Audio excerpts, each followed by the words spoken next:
Hey guys, this is Working Dad.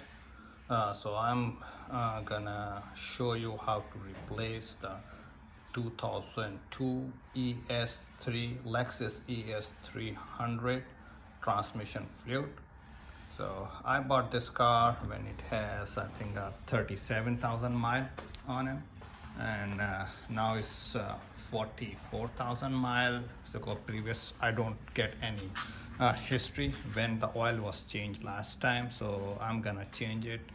So the or transmission fluid or transmission oil Toyota recommend for Lexus ES300 is type 4. If you have a owner manual, it also tells in an owner manual. Say here is go type 4.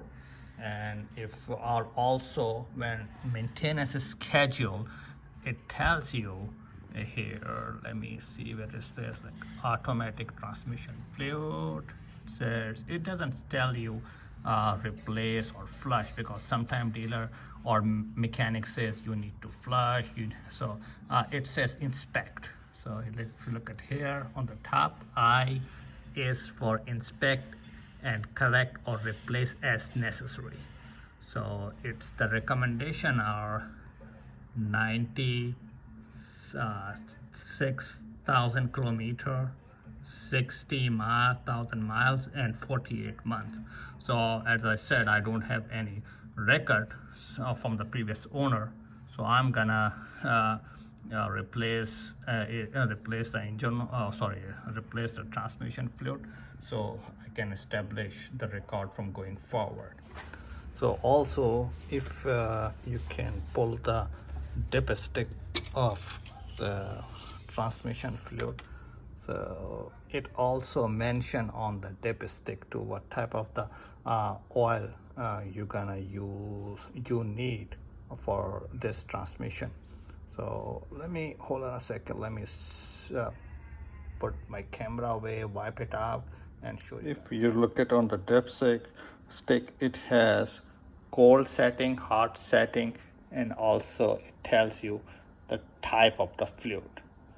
So it says type 4 transmission fluid, and here is a hot setting and there is a cold setting. Here we are under the car.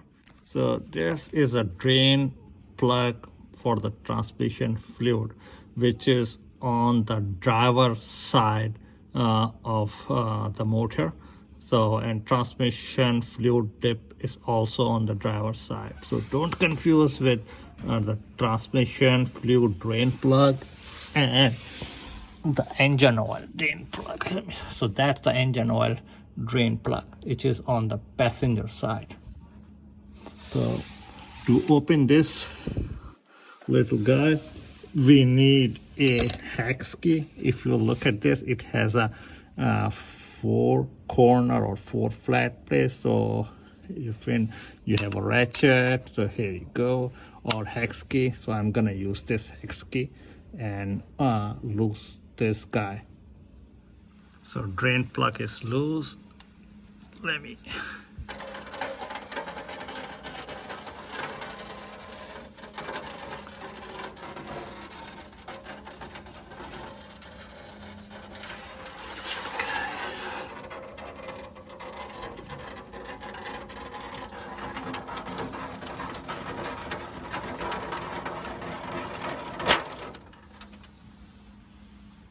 go. Let me take this drain plug out. The reason I'm using this aluminum pan, so I can measure how much oil I need to put back.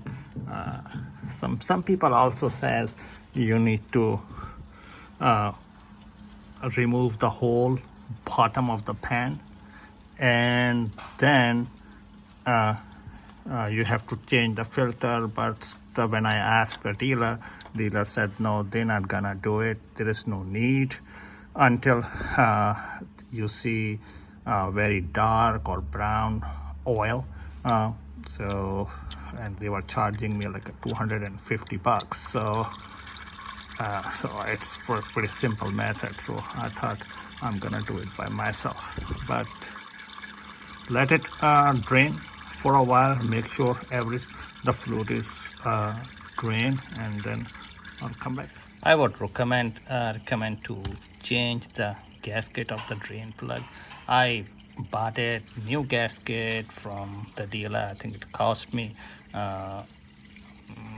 under $2, so it's a cheap insurance to make sure. But whenever you put the new gasket, make sure you put flat side of the gasket on the pan side. So I transfer all the fluid.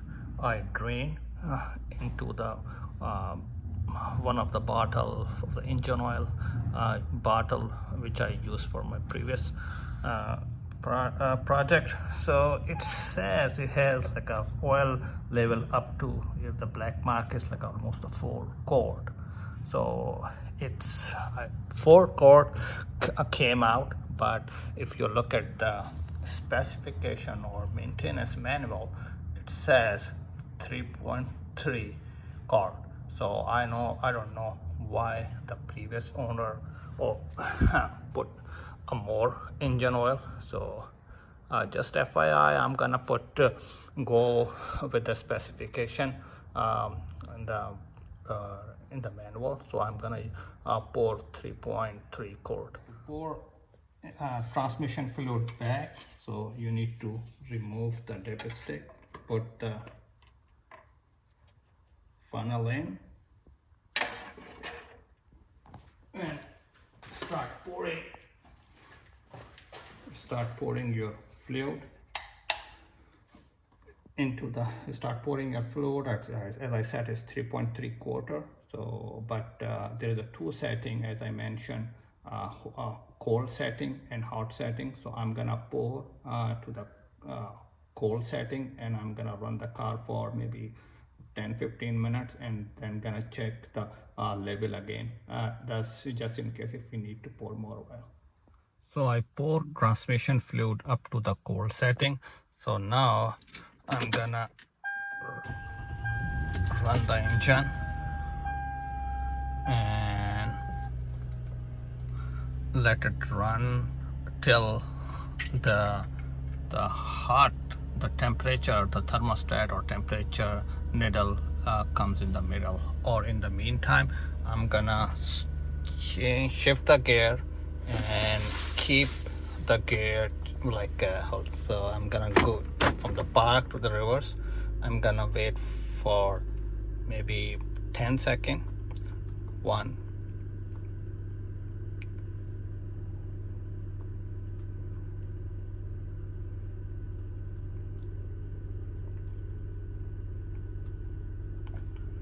and I'm gonna from reverse to neutral, and then I'm gonna wait again 10 seconds.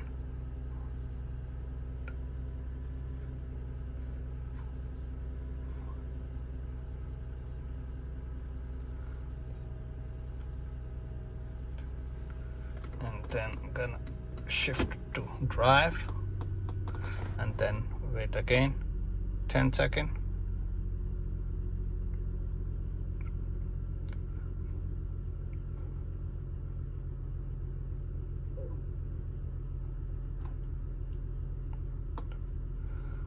And then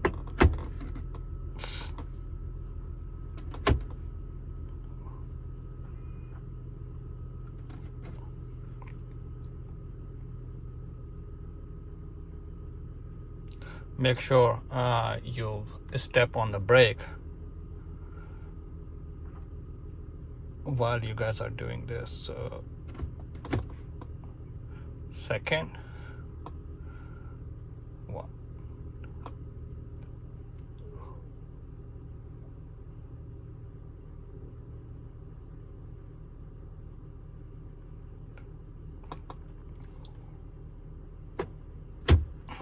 low,